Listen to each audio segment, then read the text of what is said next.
The land lay scorched, a desolate canvas painted with the aftermath of ceaseless war.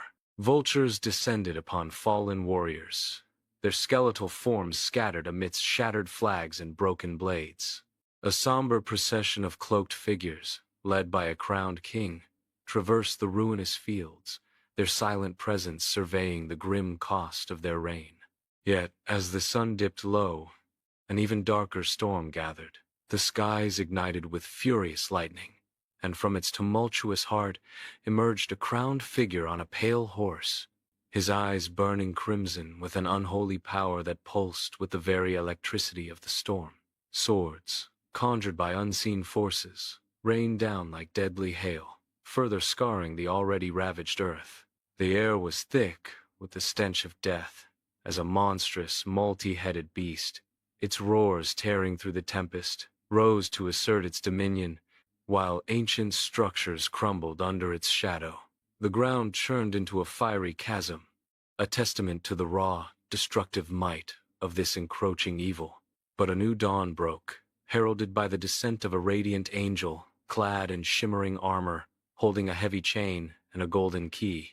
The angel cast the chains upon the raging multi-headed beast, binding its immense power, then cast it into the bottomless pit, sealing the abyss with the golden key. And so, 1,000 years of peace began. The ravaged lands blossomed into lush valleys, where rivers flowed clear and creatures once hostile, like the wolf and the lamb, lay down together in harmony. The lion shared gentle nuzzles with the goat, and deer grazed peacefully in vibrant meadows.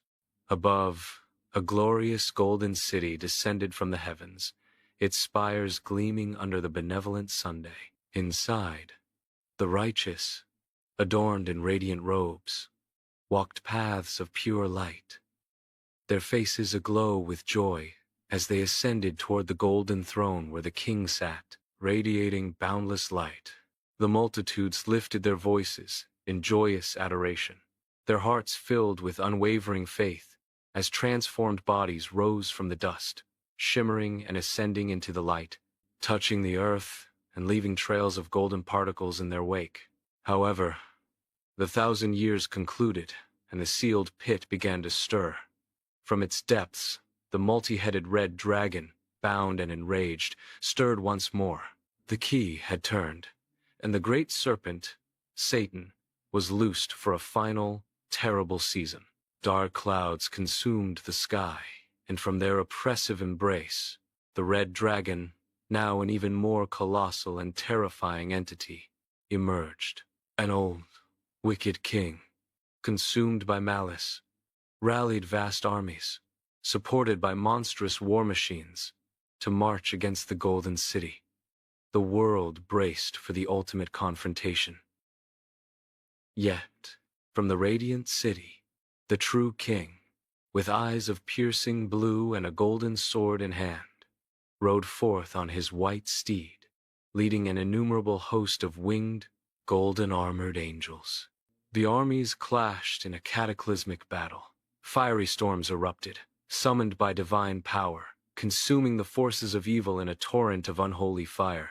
The wicked king and his generals screamed in their final moments as the scorching inferno raged across the battlefield, leaving nothing but ash and glowing embers. Finally, the archangel, resplendent in golden armor, descended through the fiery skies. With resolute determination, the angel met the multi-headed red dragon, plunging its glowing sword into the beast's heart. The great dragon roared its last defiance, then collapsed, defeated. The archangel, holding the now darkened key, cast the broken creature back into the bottomless pit, locking it away for eternity. The last vestiges of evil vanished, leaving only the triumphant king and his shining host to reign over a world finally, forever, at peace.